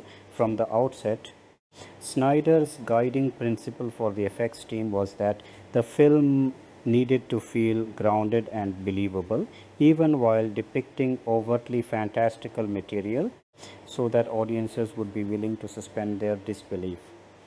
Desjardins has described how this philosophy shaped the production's shooting style, noting that the intent behind using handheld cameras throughout the film was to give it the tactile, in the moment quality of a documentary. Translating that visual language into sequences built heavily around visual effects required careful pre-visualization work, with the effects team thinking early on about camera placement and the presence of an implied camera mom even within impossible action. Desjardins has explained that many of the rules governing how cameras moved through the film's more grounded sequences were adapted from techniques originally developed for the science fiction series Battlestar Galactica, ensuring that any movement of the camera felt motivated and legible, an approach the filmmakers were willing to abandon only in the film's most extreme over-the-top action, such as the climactic fight between Superman and Zod. The film's opening act, set on the doomed planet Krypton, fell primarily to Weta Digital, the New Zealand-based effects studio responsible for populating the planet with alien environments, creatures and technology. Among the most distinctive pieces of imagined Kryptonian technology in the film is its primary means of information display, a concept the filmmakers refer to internally as liquid geometry. Weta Digital Visual Effects supervisor Dan Lemon has described the underlying idea as a cloud of tiny silver beads suspended and controlled within a magnetic field, functioning collectively almost like three-dimensional pixels capable of assembling themselves into the surface of whatever object needed to be displayed. Viewed up close, the individual beads were designed to resemble slightly beveled pyramids, collectively forming surfaces that appeared to float within a console-like housing. Bringing this concept to life required a substantial custom pipeline. Brian Goodwin, the lead effects technical director on the project, has described the process the studio developed for translating standard 3D models into the liquid geometry aesthetic, rather than simplifying a model by reducing its polygon count. The team would instead scatter a large number of discrete points across the surface of the model as originally built, then extract the underlying animation data and apply it to those scattered points, allowing the sparse point cloud to move and behave the way the fully detailed model would. Artists layered a pre-simulated lighting pass over the moving points to review and approve how the effect read visually before running full simulations. Those simulations governed the behavior of the individual beads, including their size and the turbulence, causing them to shift and crawl across the implied surface based on the underlying geometry surface norm, with the final simulation data saved and used as the target for subsequent rendering passes. To eliminate visual noise, every simulated bead was passed through a temporal filter designed to smooth out jitter between frames. Lighting itself was handled directly on the physical set, and Vita relied on Pixar's RenderMan software to take advantage of improved ray tracing and object instancing capability suited to rendering enormous numbers of individual bead elements efficiently. Among the most demanding effects challenges in the entire production were the close quarters combat sequences between Superman and his fellow Kryptonians. Scenes that combined superhuman speed and strength with a desire for photorealistic weight and physicality. Desjardins has described the unconventional approach the crew developed to capture these sequences, explaining that rather than relying on a traditional method of filming an empty plate and later inserting action digitally, the team instead filmed the actors performing physical actions, grappling, striking, being thrown, right up until the moment those actions would become physically impossible to capture practically, at which point filming would cut. A separate environment camera pass would then capture the surrounding location, while another pass gathered detailed reference material of the performers themselves. This combination of high-resolution stills covering both environment and performers gave the effects team the raw material they needed. In post-production, digital doubles of the characters would be animated at the exaggerated speeds required by the story and integrated into the digitally captured environment. MPC took primary responsibility for the effects work behind the film's extended Smallville encounter sequence, one of the film's centerpiece action set pieces. Before any effects work began, the fight choreography for the sequence underwent a thorough pre-visualization process. Live action elements were then filmed in short, discrete segments designed to be bridged together with computer-generated animation. MPC visual effects supervisor Guillaume Rocheron has described the underlying logic of this approach. If, for instance, Superman was meant to be punched and sent flying 50 meters through the air, the production would film only the starting position and the landing position of that action, relying on CGI to construct everything that happened in between. To capture the specific poses and expressions needed for these transitions, the crew used a specialized 6-camera rig mounted on a length of pipe that could be swung into position at the end of a setup, quickly capturing a burst of high-resolution reference stills of a performer's expression or pose at a key moment.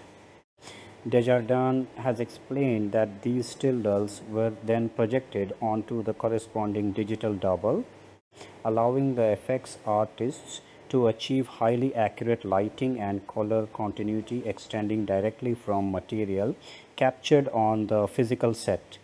To further support this workflow, the visual effects crew developed a dedicated environment capture rig nicknamed the EnviroCam. This setup paired a Canon EOS 5D camera with a motorized nodal head, allowing the crew to methodically photograph a full 360-degree view of a given location at extremely high resolution, roughly 55 0 pixels across, with each full capture taking somewhere between 2 and 4 minutes to complete. The resulting scans provided lighting and texture information that could later be projected directly onto digital geometry, standing in for the real environment. Full-screen digital doubles played a major role throughout the film's fight sequences, supplemented by digitally added armor and the distinctive energy-based helmets worn by several of the Kryptonian antagonists. To make these digital doubles as convincing as possible, the production conducted detailed cyber scans and facial capture sessions. Using the facial action coding system or F-face with the actors, along with both polarized and non-polarized reference photography intended to separate out surface detail from lighting information. Superman's cape and costume received particularly extensive high-detail scanning, reflecting how central the cape became as a visual extension of the character's movement and physicality throughout the film's action. The film's other major effects thread belong to double negative, which handled the destructive sequences tied to Zod's attempt to reshape Earth into a new Krypton through the deployment of a massive terraforming device that devastates the fictional city of Metropolis. To construct a version of Metropolis convincing enough to withstand this large-scale destruction, Double Negative made use of Esri's City Engine software to procedurally generate much of the city's architecture. Double Negative visual effects supervisor Ged Wright has described how the studio built on existing groundwork modeled after the downtown cores of New York City, Los Angeles, and Chicago, using those real cities to inform building heights and volumes before dressing the resulting structures with a kit of architectural detail. Because so much of that architecture ultimately needed to collapse on screen, the team had to rig each building specifically for destruction from the outset. To manage the destruction itself, the studio relied heavily on the bullet physics engine, and Wright has described the broader technical challenge of chaining together the many secondary simulation events, glass shattering, dust clouds forming, and similar effects that needed to be triggered automatically whenever a rigid body destruction event occurred elsewhere in a shot. This required Double Negative to substantially rewrite its own internal asset pipeline to accommodate the volume and complexity of dynamic destruction events across the sequence. In support of this work, the studio developed dedicated in-house tools for simulating fire, smoke, and water. Transitioning away from its older proprietary volumetric rendering software toward the Mantra renderer for elements like fireballs, while also relying on an in-house fluid simulation tool called Squirt to manage larger scale simulations and the interaction between tightly coupled volumes and particle effects.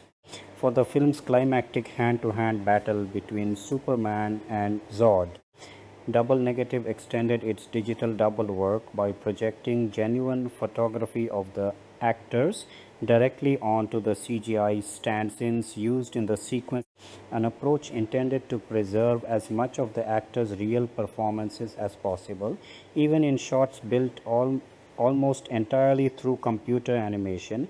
Taken together, the post-production effort behind Man of Steel required an unusually high degree of coordination between three separate FX houses working in different countries, each responsible for a distinct visual register within the same film: the alien otherworldly sheen of Krypton from Weta Digital, the intimate, physically grounded superhuman combat from MPC, and the large-scale disaster movie-level urban destruction from Double Negative. Desjardins' role as overall visual effects supervisor centered on ensuring these very different bodies of work still cohered into a single consistent visual language by the time they reached the screen, so that a film moving between an alien throne room, a quiet Kansas farmhouse, and a collapsing metropolitan skyline would still feel like it belonged to one unified story. The film score became the subject of speculation well before it was officially confirmed.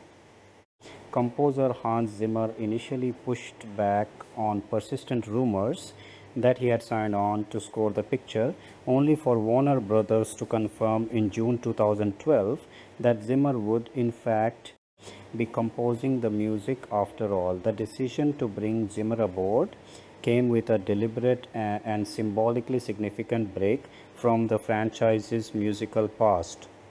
The filmmakers chose not to use John Williams' instantly recognizable Superman march, the sweeping fanfare that had defined the character's sound in film since 1978, in an effort to distinguish Man of Steel as clearly as possible from every previous screen version of the character. Zimmer's complete soundtrack for the film was made publicly available on June 11, 2013, just days ahead of the movie's wide theatrical release. Ahead of the official release, pieces of the score leaked into public view through the film's marketing campaign, an unofficial rip of music used in the film's third theatrical trailer, given the title An Ideal of Hope by whoever first circulated it, surfaced online on April 19, 2013. It was later confirmed to be a shortened edit of a full track from the score titled What Are You Going to Do When You Are Not Saving the World. Later that same month, the complete official track listing for the score's 2-disc deluxe edition release was made public, giving fans their first full look at how the soundtrack would be structured and packaged ahead of the film's release. Stylistically, Zimmer's score marked a deliberate departure from the orchestral, fanfare-driven sound long associated with the character on screen. Rather than leaning on a traditional brass-led theme, the score built its identity around dense, layered percussion, reportedly recorded with a large ensemble of drummers working together, combined with slide guitar textures evoking the film's rural Kansas setting, and swelling, atmospheric string and choral passages reserved for the story's more mythic operatic moments.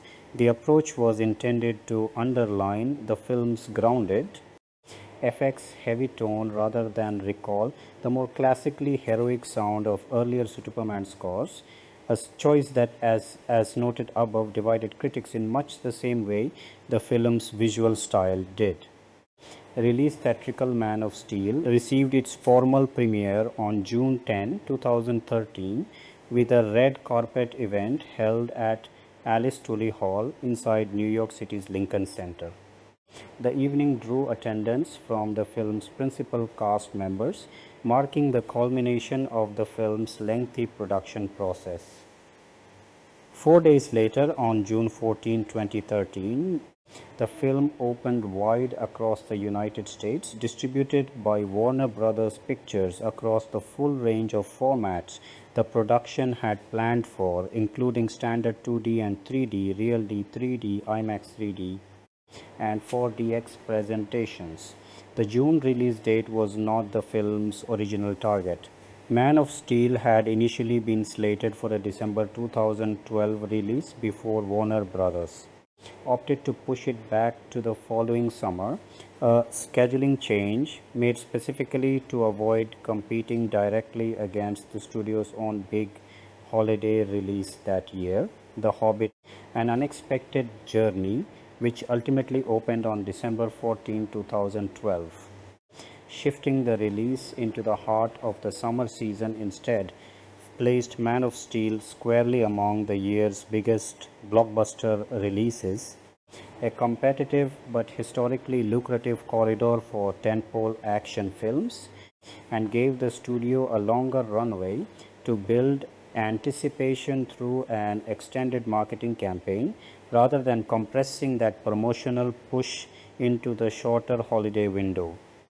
The marketing campaign surrounding the film's release was extensive and multifaceted, blending traditional promotion with an elaborate viral marketing strategy. Early in the process, Warner Bros. And DC Comics secured the rights to the domain name manofsteel.com, which had previously been registered by a private individual, ensuring the studio would have control over the film's primary official web presence. That website became a hub for an evolving series of promotional stunts. On November 2012, timed to coincide with the DVD and Blu-ray release of The Dark Knight Rises, Warner Bros. Launched an online countdown that invited fans to share the countdown link across social platforms like Facebook and Twitter in order to unlock what was billed as an exclusive reward. That reward was revealed on December 3, 2012 to be an official teaser poster depicting Superman in handcuffs, being led away under arrest, an image that generated a notably positive fan reaction along with considerable speculation about the direction of the film's plot. A week later, on December 10, 2012, a separate and initially mysterious website appeared at the address wproject.com, presenting visitors with encoded audio signals. Internet users soon traced the site back to the film through copyright information embedded in its code. By the following day, December 11, fans who successfully decoded the site's hidden message were redirected to yet another countdown page, this one leading toward the public unveiling of a new theatrical trailer. Beyond the digital campaign, the film's marketing extended deeply into consumer products and tie-in merchandise. Toy manufacturer Mattel unveiled an extensive Man of Steel toy line ahead of the release, including figures from its Movie Masters collector line. Lego released 3 separate construction sets inspired directly by scenes from the film, while costume company Rubies rolled out a new line of Superman-themed costumes and accessories aimed at both children and adults. Altogether, the film's various promotional tie-ins reportedly generated more than $160 million in associated revenue. The viral marketing effort continued to evolve even after the initial countdown campaigns concluded. At one stage, the official website was temporarily replaced with content framed as intercepted deep space radio waves, which, once decoded by fans, revealed a voice repeating the phrase, "You are not alone."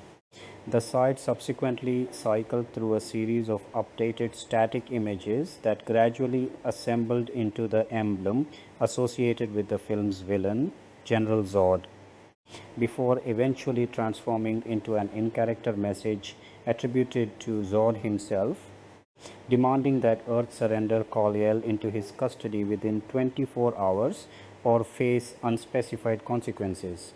A separate viral website, IWillFindHim.com, later appeared as well, running its own countdown toward the release of the film's third official trailer. A notable and distinctive strand of the marketing campaign involved direct outreach to religious audiences.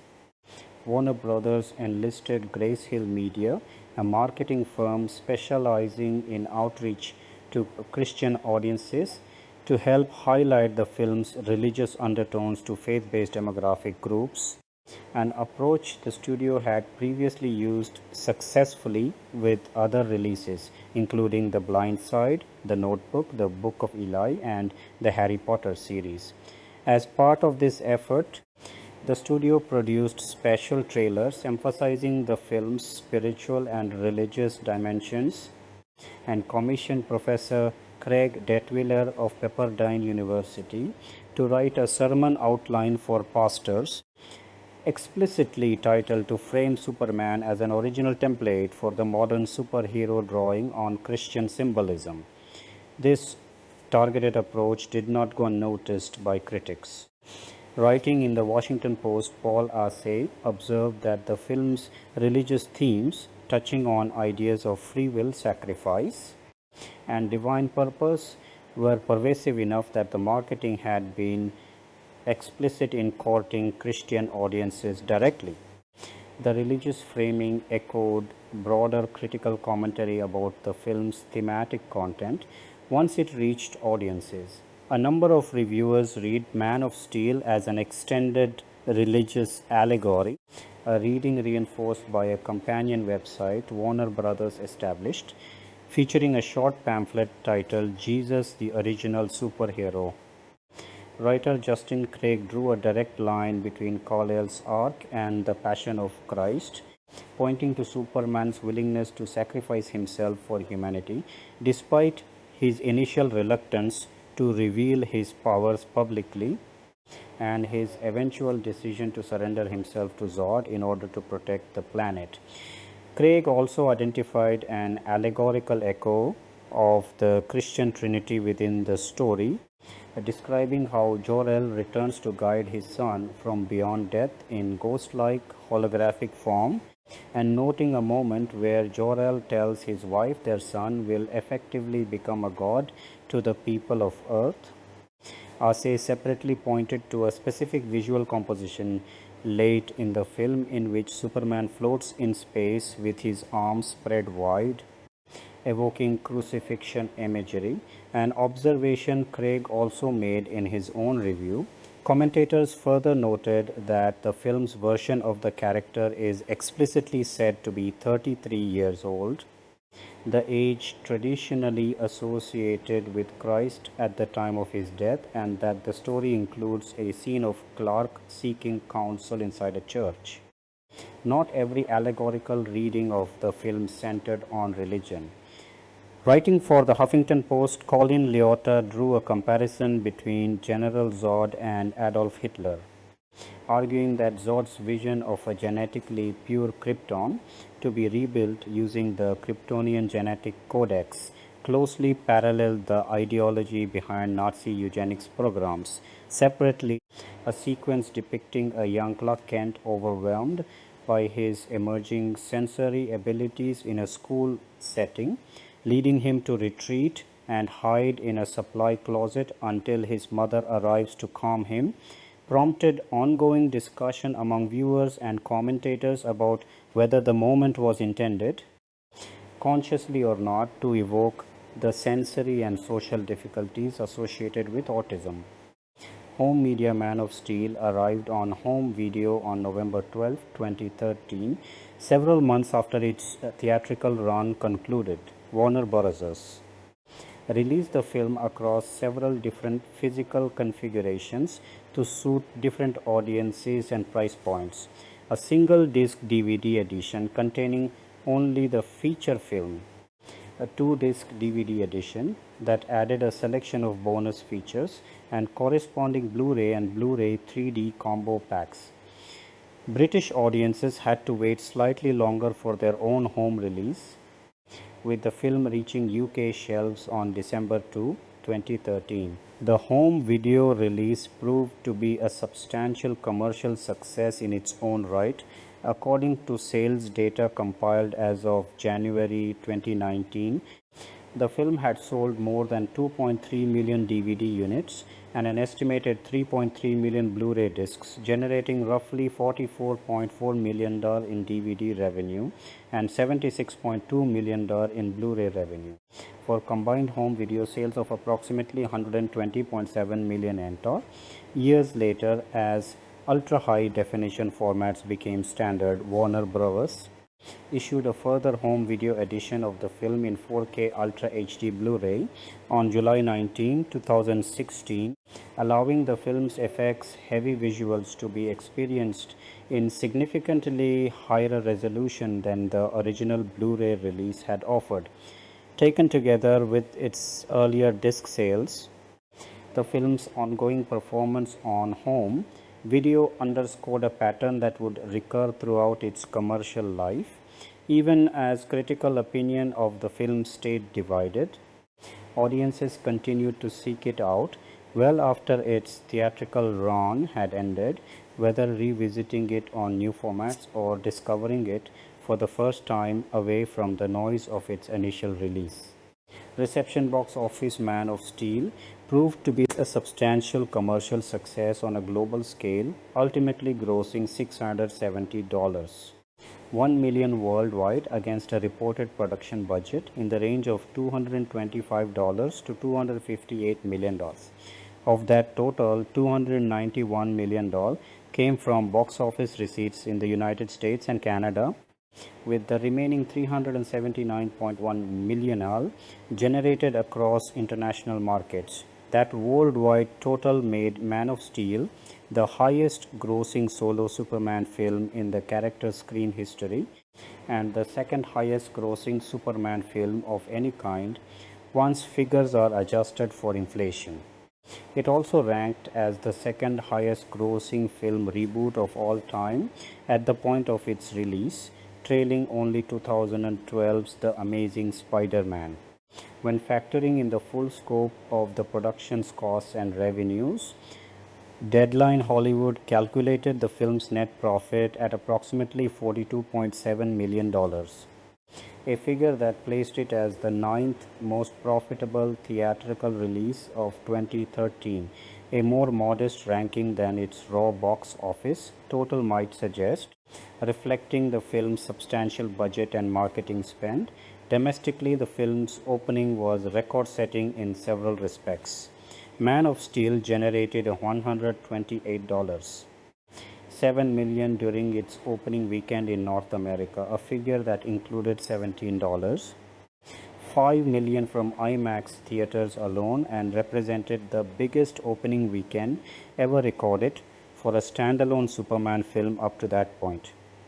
The film's advance and midnight screenings were similarly strong. A Thursday night program run through Walmart brought in $12 million on its own, while traditional midnight showings added a further $9 million.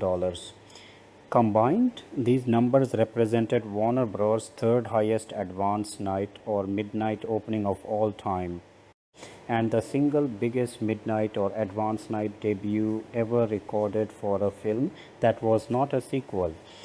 Once Friday's full-day numbers were tallied, including the midnight grosses, the film had earned $44 million for the day, or $56. $1 million when the preceding Thursday night shows were factored in, figures that made its opening day the second highest ever recorded for a non-sequel release and the 20th largest opening day overall at that time. Across the full opening weekend, Man of Steel earned $116.6 million, making it the third highest grossing opening weekend of 2013, trailing only Iron Man 3, which had opened to $174.1 million, and The Hunger Games: Catching Fire, which opened to $158.1 million later that year. Within the narrower category of films that were not sequels, Man of Steel's opening again placed third, behind only Marvel's The Avengers, which had opened to $207.4 million the previous year, and the original Hunger Games, which had opened to $152.5 million. The film's opening weekend also broke a long-standing record for the biggest weekend debut ever recorded, specifically within the month of June, surpassing the mark previously held by Toy Story 3 at $110.3 million, a June record that would itself be broken 2 years later when Jurassic World opened to $208.8 million. The film's box office trajectory shifted sharply in its second weekend, when Man of Steel saw its earnings decline by somewhere between roughly 65 and 68%, depending on whether the initial Thursday night preview grosses were included in the calculation. That drop was steep enough to push the film down to third place among new releases that weekend, trailing both Monsters University and World War Z. Box Office Mojo characterized the decline as an unusually severe one for a film of its scale, drawing a direct comparison to the similarly steep second weekend collapse experienced by 2011's Green Lantern, a comparison that, given Green Lantern's reputation as a costly critical and commercial disappointment, was not a flattering one for Man of Steel's ongoing box office narrative, even amid its otherwise strong overall performance. Internationally, Man of Steel opened to $73, 3 million across 24 countries during its first weekend abroad, a total that included $4. 2 million generated from 79 IMAX theaters, and that set a new opening weekend record for IMAX releases, specifically within the month of June. Individual territories delivered a range of standout results. The film set an outright opening day box office record in the Philippines, earning $1.66 million there in a single day. In the combined market of the United Kingdom, Ireland, and Malta, the film brought in 5.6 million on its opening day alone and 11.2 million non, equivalent to roughly $17.47 million. Across its full opening weekend, its single biggest opening outside North America came in China, where the film earned $25. 9 million across a 4-day opening stretch running from Thursday through Sunday. Once final totals were tallied, the three largest international markets for the film behind North America were China, with $63.4 million in total earnings, the combined UK, Ireland, and Malta market with $46.2 million, and Australia with $22.3 million. Viewed as a whole, the film's box office run tells a story of two distinct phases: an enormous record-setting launch driven by years of pent-up anticipation for a Superman reboot, followed by a markedly steeper than average fall-off once that opening rush of curiosity had been satisfied. That pattern, combined with the film's sizable production and marketing budget, meant that Man of Steel's ultimate profitability looked considerably less extraordinary than its headline worldwide gross might have suggested on its own. Even so, the film's total haul was large enough and its opening weekend strong enough to firmly establish Superman as a commercially viable draw again after the more muted performance of Superman Returns 7 years earlier, giving Warner Brothers the financial justification it needed to move forward with plans for further DC Comics adaptations built around the character and the wider world introduced in the film. Critical reaction to Man of Steel on its release was decidedly mixed, landing the film in a middling position on the major review aggregation platform, even as it performed strongly with general audiences. On Rotten Tomatoes, the film held an approval rating of 56% based on 340 collected reviews, with an average score of 6.2 out of 10. The site's critical consensus described the film's action and spectacle as genuinely exhilarating, but suggested it can't fully overcome its detours into generic blockbuster territory. On Metacritic, which aggregates critic reviews into a single weighted score, the film registered a 55 out of 100 based on 47 reviews, a rating the site's own classification system labels as indicating mixed or average critical reception.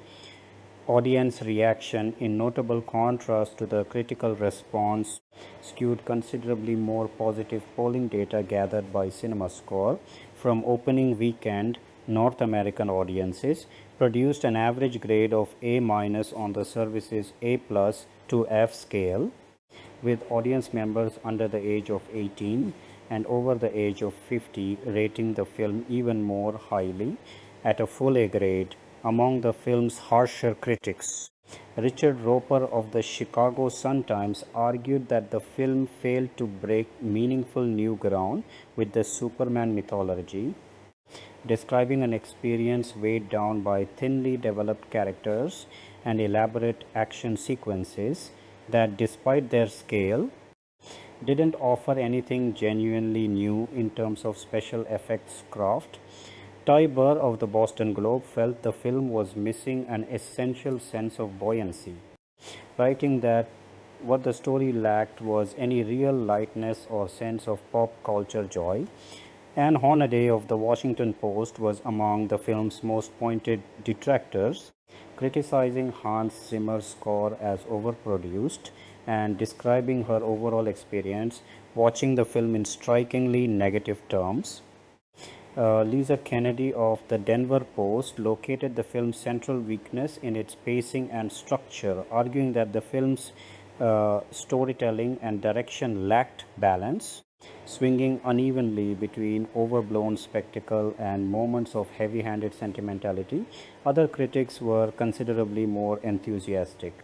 Kofi Outlaw, editor in chief of Screen Rant, awarded the film 4 out of 5 stars and went on to later name it the best superhero film released in 2013, arguing that it had rightfully earned its place as a defining Superman film for a new generation of viewers.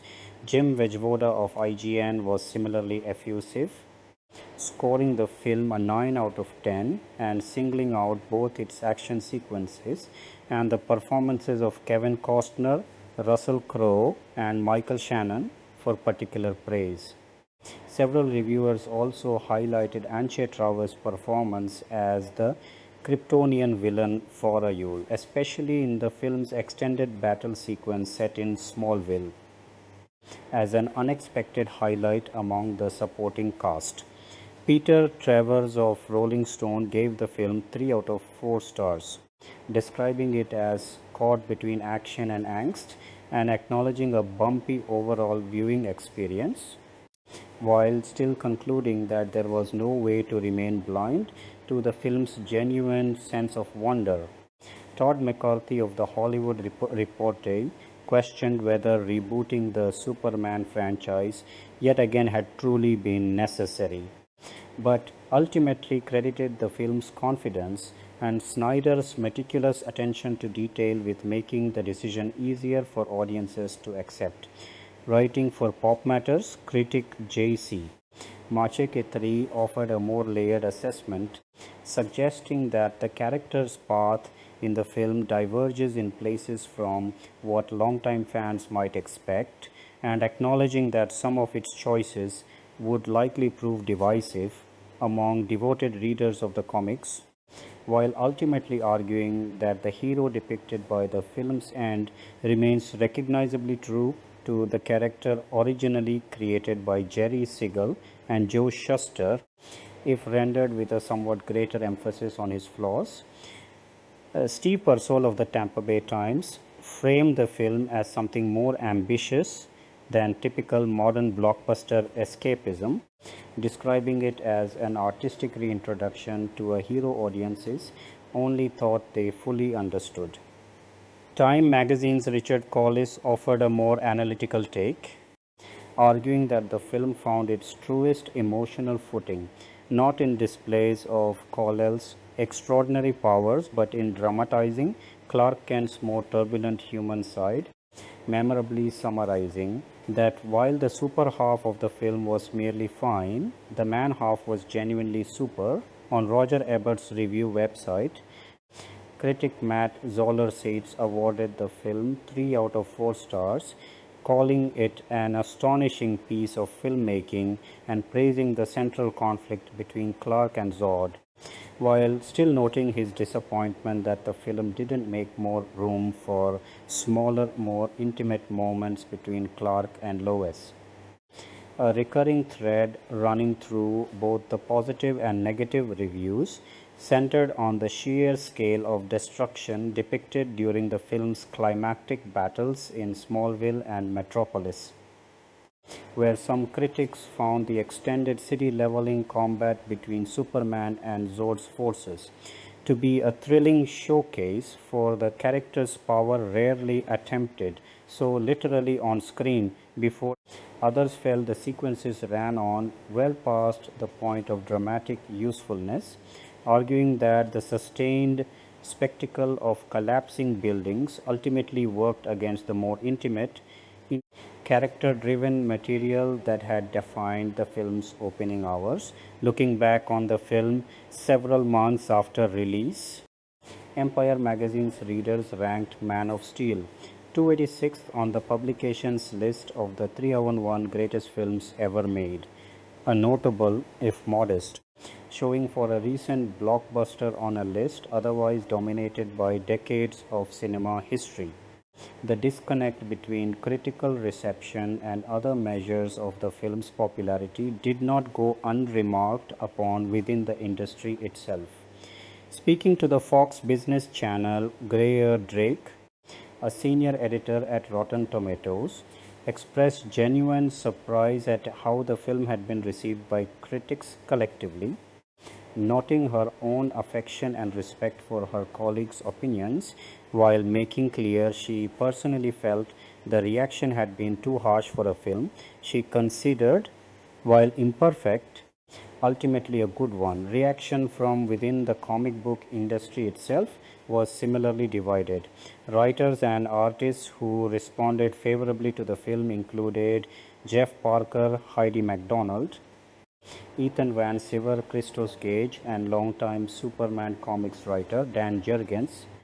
MacDonald praised the film's action and dramatic weight, along with the performances of Henry Cavill and Amy Adams, while Van Sciver singled out Cavill's performance for specific praise.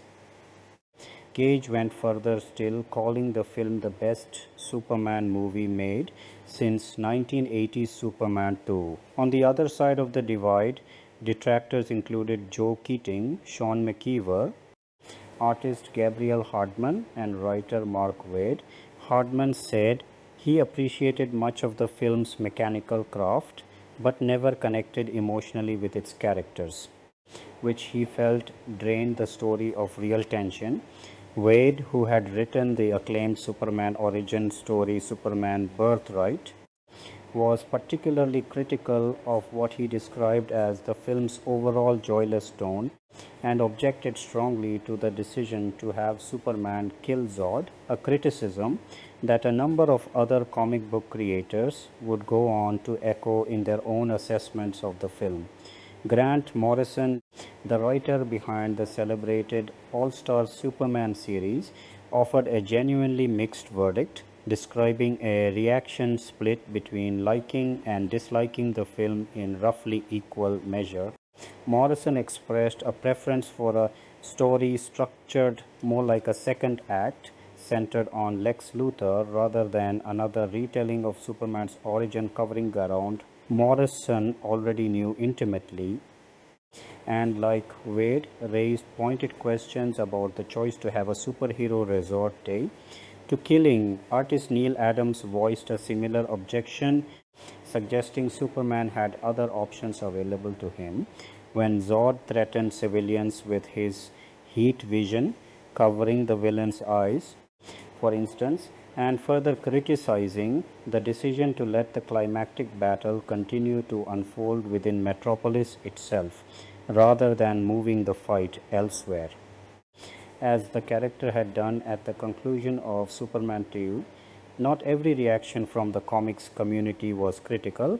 However, artist Jim Lee offered an enthusiastic endorsement, describing the film as epic and full of heart, and praising the action-driven approach as a marked improvement over the previous Superman film, calling the finished movie a genuine visual thrill ride. The film's mixed to positive standing was further reflected in a wide range of industry award nominations across the following year, spanning several distinct categories of recognition. Effects work on the film earned a nomination at the Annie Awards for Outstanding Animated Effects in a live-action production, while the film itself picked up a nomination in the audience-voted feature film category. at the British Academy Children's Awards. Henry Cavill received individual recognition at the Critics' Choice Awards with a nomination for Best Actor in an Action Movie. And the film's marketing materials were honored at the Golden Trailer Awards, where the film won for Best Summer 2013 Blockbuster Poster, while picking up additional nominations for its teaser poster and wild postings. Hans Zimmer's score received a nomination for Best Original Score from the Houston Film Critics Society. At the youth-oriented New Now Next Awards, Cavill received a nomination in a personality-driven category, while the film itself won recognition as an upcoming must-see movie. The MTV Movie Awards recognized Cavill with a win for Best Hero, one of the film's most prominent individual accolades. Amy Adams received a People's Choice Awards nomination for Favorite Dramatic Actress, while the film collected several nominations at the genre-focused Saturn Awards, including nominations for Best Comic-to-Film Motion Picture, Best Performance by a Younger Actor for Dylan Sprayberry, and Best Special Effects for the effects team of Joe Lettery, John D.J. Desjardins, and Dan Lemon. The Teen Choice Awards handed the film multiple nominations spanning categories for its central on-screen pairing, its status as a summer action movie, and individual recognition for both Cavill and Adams as male and female summer movie stars. Finally, the Visual Effects Society recognized the film's technical achievements with nominations in two separate categories: Outstanding Virtual Cinematography in a live-action feature, credited to Daniel Paulson, Edmund Collon, Joel Prager, and David Stripinis, and Outstanding Effects and Simulation Animation in a live-action feature, credited to Brian Goodwin, Gray Horsfield, Matthew Chardonnette, and Adrian Toupet.